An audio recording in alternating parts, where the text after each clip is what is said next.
বন্ধুরা নমস্কার। আমরা সেন্সাসের কাজে এগিয়ে চলেছি। আমাদের সামনে কয়েকটি স্বতন্ত্র কাঠামো দেখা যাচ্ছে।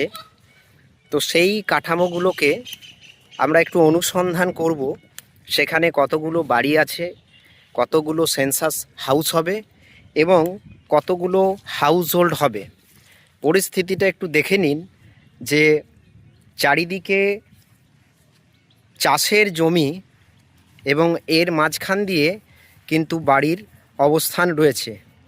আমরা যাচ্ছি এবং গুনে দেখব যে কতগুলো সেন্সাস হাউস রয়েছে, কতগুলো হাউস হোল্ড রয়েছে। দেখতেই পাচ্ছেন কি অবস্থা, কিন্তু কিছু করার নেই।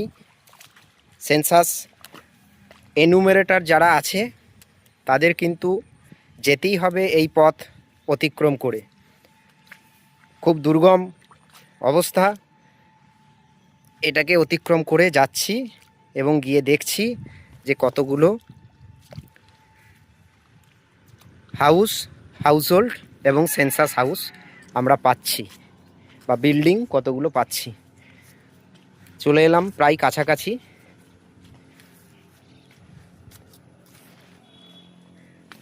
এখানে একটি কল রয়েছে। বাড়িগুলো একটু দেখিয়ে দিই। এখান থেকে আমাদের শেখা যাবে অনেক কিছু, যে প্রত্যেকটা বাড়ি কিন্তু আলাদা আলাদা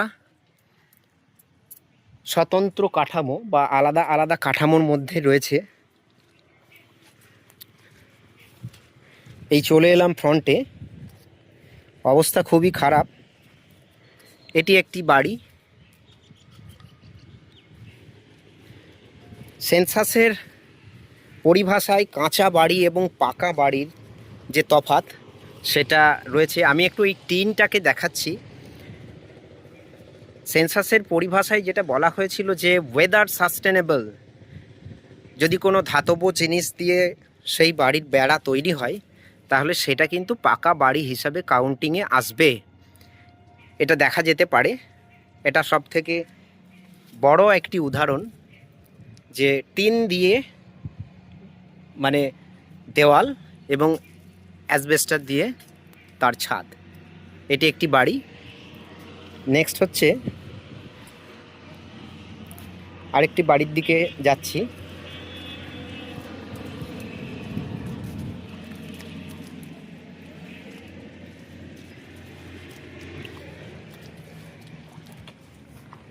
এখানে কতগুলো পরিকাঠামো রয়েছে সেটা আমরা দেখছি। এটা একটি নির্মীয়মান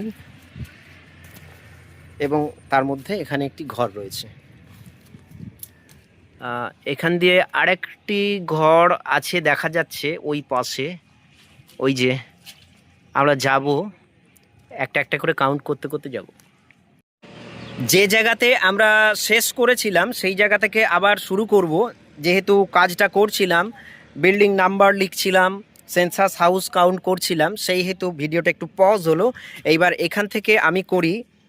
ব্যাপারটা হচ্ছে এই একটি দরজা রয়েছে এই ঘরে ঢোকার বা এই বাড়িটিতে ঢোকার। আমি বলে রাখি যে এগুলো কিন্তু স্বতন্ত্র বাড়ি নাম্বার করেছি। তার কারণ হচ্ছে এগুলোর প্রত্যেকটা বাড়ির সাথে প্রত্যেকটা বাড়ির কোনো সম্পর্ক নেই বা মালিকানার কোনো সম্পর্ক নেই। ফলে আলাদা আলাদা বাড়ি, প্রত্যেকটারই বাড়ি নাম্বার কিন্তু আলাদা আলাদা হয়েছে। এবার আসি এই জায়গাটায়। এই যে ঘরটি যেটা দেখা যাচ্ছে, এই ঘরটিতে দু ভাই থাকে এবং দু ভাই আলাদাভাবে রেঁধে খান। তাহলে কি হলো যে এই ঘরটিতে প্রবেশ পথ কিন্তু একটাই, এইটা দিয়ে ঢোকে। তাহলে সেন্সাসের পরিভাষায় আমাদের কি সংজ্ঞা আছে যে যদি কোনো স্বতন্ত্র কাঠামোর প্রবেশ পথ একটাই হয় তাহলে সেটাকে কি ধরতে হবে?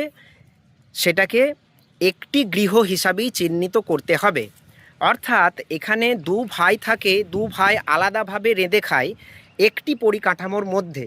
তাহলে আমরা কি করব? সেন্সাস হাউস দুটো করব না হাউস হোল্ড দুটো করব? এটা বড় প্রশ্ন। যেহেতু স্বতন্ত্র কাঠামোর মধ্যে থাকে দু ভাই এবং আলাদা রেঁধে খায়, ফলে আলাদা করে কোনো প্রবেশ পথ দ্বিতীয় ভাইয়ের কাছে নেই, সেই হেতু এখানে আমরা সেন্সাস হাউস যেটা করব সেটা একটাই করব, সেন্সাস হাউস, অর্থাৎ বিল্ডিং একটা, সেন্সাস হাউস একটা। তাহলে কি পড়ে রইল বাকি? পরিবার অর্থাৎ হাউস হোল্ড। যেহেতু দুটো হাঁড়ি চড়ে, ফলে আমরা বিল্ডিং নাম্বার প্রথমে রিপিট করব অ্যাপে যখন কাজ করব, এবং দ্বিতীয়তে কি করব, সেন্সাস হাউস নাম্বারটাকেও রিপিট করব। তারপরে চলে যাব পরিবার সংখ্যাতে। যদি প্রথম পরিবারটা আমরা 285 দিয়ে থাকি বা যদি 200 দিয়ে থাকি, তাহলে কি করব, পরবর্তী পরিবারটার নাম্বার হবে 201 বা 285 জায়গায়, বা পরবর্তীটা হবে 286। এইটা গেল। এবং পরবর্তীটা হচ্ছে এইটা, এনার ফ্যামিলি একটাই থাকে। আরেকটি ঘর যেটা আমরা প্রথমে গিয়েছিলাম দেখিয়েছিলাম, সেটাকে আরেকবার দেখাই, যে এই যে এইখানটায় এইটা দেখায়, এই যে ঘরটি রয়েছে, এই ঘরটিতে 12 জন সদস্য থাকে।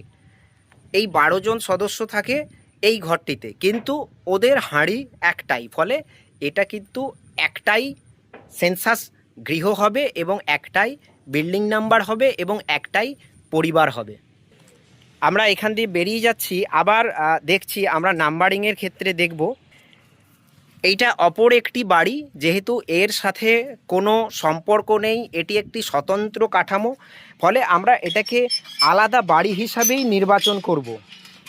এবং এখানে একটি হ্যান্ড পাম্প রয়েছে, হ্যান্ড পাম্পটাকে চেষ্টা করা হচ্ছে পাম্পিং করার, জল তোলার। এবং এই যে বাড়িটা, এটাকেও আমরা স্বতন্ত্র বাড়ি হিসাবে মার্কিং করেছি, অর্থাৎ একটা বাড়ি, একটা সেন্সাস হাউস, একটাই হাঁড়ি এখানে চড়ে। আচ্ছা, আমরা যে পথ দিয়ে এসেছিলাম আবারও সেই পথ দিয়ে ফিরে যাব। দেখতেই পাচ্ছেন কি অবস্থা। এটা সকলকে দেখানোর জন্যই এই ভিডিওটি করা। অর্থাৎ বাড়ি থাকলেই এনুমেরেটরদেরকে যেতে হবে বা সেন্সাস অফিসার যারা রয়েছে তাদেরকে যেতে হবে, সেটা গুনতে হবে এবং লোকসংখ্যা গুনতে হবে। কি পরিস্থিতি দেখতেই পাচ্ছেন। তো তার মধ্যে দিয়েই গণনার কাজ চলছে। এবং আরেকটি বাড়ি দেখাবো। এখানে দুটি বাড়ি রয়েছে, দুটি আলাদা আলাদা বাড়ি রয়েছে। এই বাড়িটি দেখাই সামনে দিয়ে গিয়ে।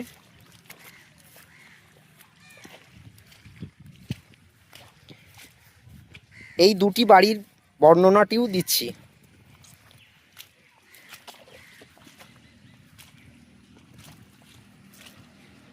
খুব বাজে অবস্থা, বর্ষাকাল, দেখাই যাচ্ছে কি পরিণতি।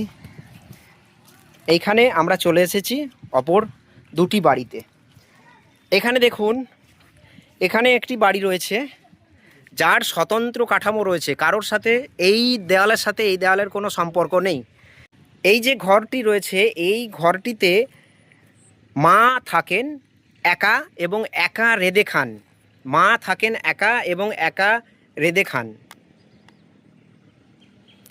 তার সাথে বলি, এই অপর একটি ঘর রয়েছে, যে ঘরটিতে ছেলেরা থাকেন এবং ছেলেরা আলাদা করে রেঁধে খান। তাহলে কি হলো বিষয়টা, যে এইটা আমরা আলাদা একটি গৃহ করে দিয়েছি এবং এটাকেও আমরা একটি আলাদা গৃহ করে দিয়েছি, কারণ এদের সাথে এদের কোনো সম্পর্ক নেই। এবং এখানে এই যে গৃহটি করেছি, এটার সেন্সাস নাম্বার আলাদা হবে, আর এটার সেন্সাস নাম্বার এবং পরিবার উভয়ই আলাদা হবে। যেহেতু আমাকে দেখতে হবে যে ঘরটার ব্যবহার কি আছে। সেন্সাসের পরিভাষায় বলা আছে যে ব্যবহার কি, কাজে ব্যবহার করা হয়। অবশ্যই লিভিং এটা থাকে এবং এখানে হাঁড়িও চড়ে, ফলে একটা ফ্যামিলি এখানে থাকে, অর্থাৎ এখানে একটা হাউস হোল্ড থাকে, এটাকে হাউস হোল্ড হিসেবে কাউন্ট হবে। এটাও তাই। ঠিক আছে, তাহলে এইভাবে আমরা গণনার কাজ করতে পারি।